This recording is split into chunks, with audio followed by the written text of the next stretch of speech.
Hi, this is Brigitte here, and I am author, educator, entrepreneur, and minister of the gospel. I have a very powerful word for you today, and if you give me a few minutes of your time, I promise you this will bless you.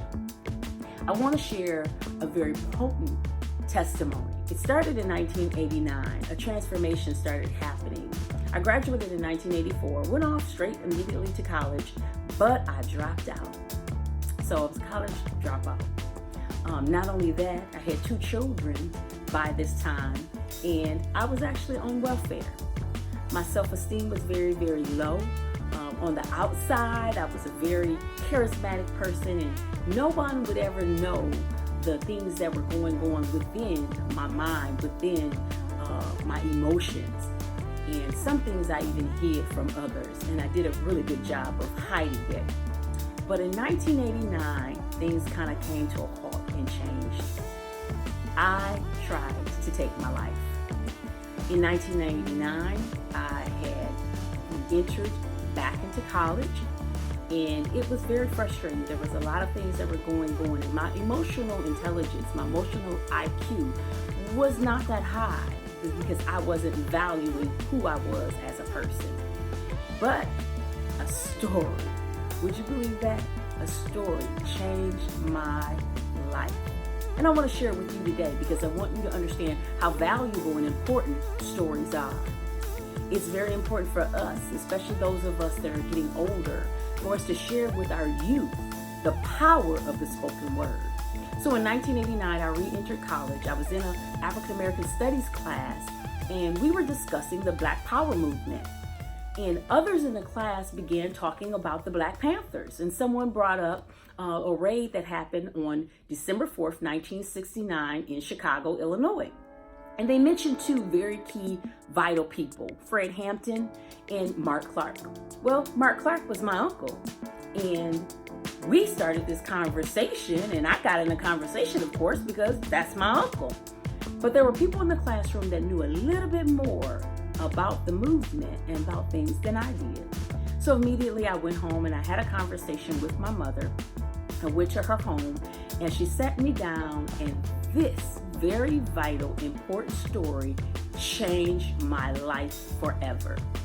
She said, "Brigitte, I want to share something with you, and this is what your uncle said, some of the last words that he had. She begged me not to move to Chicago, Illinois because she dreamed that he was going to get killed." Well, in fact, he did. December 4th, 1969, he was assassinated.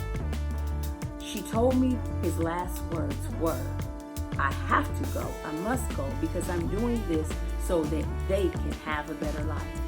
At the moment, my 1-year-old cousin and myself, I was 3, were sitting in the floor playing innocently as children do. And he said, "I have to do this for them." I have a business, and my business name is Ubuntu Press. The word Ubuntu is an African word, and it means I am because you are. Recently, I got a real serious epiphany. I've been talking about Ubuntu for a couple of years now.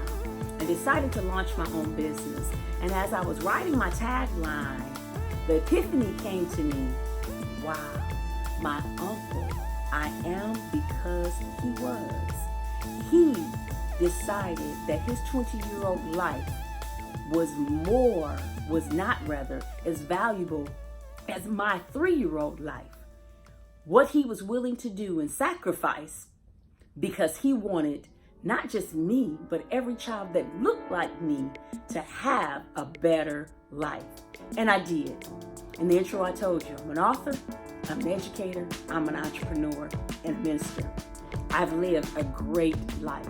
I've been able to influence children in the state of Michigan in various forms and formats as a teacher and a principal. My point that I'm making is I want someone to hear me when I say the spoken word is so very important. So pass down those oral stories and traditions. It literally made me change my life. Once I heard that, I thought about how dare me try to take my life when my uncle at 22 gave his life for me to have a better life. And for the past 28 years as an educator, I have really tried to make his legacy continue. So once I understood that I am a legatee, and that's a person with a legacy, that you can do and be anything, my whole life changed. So I'm begging someone today, please make sure you tell those stories. Our children, our youth, they need to understand and know the ancestors' stories. They need to know what those sacrifices were for them to have what they have today. And so as I say goodbye, I'd like to share with someone again and say, Ubuntu, I am because you are. So realize you are because someone else sacrificed for you. Please share this story. Please share your testimony. Please be a kingdom influencer because we need it today. Ubuntu.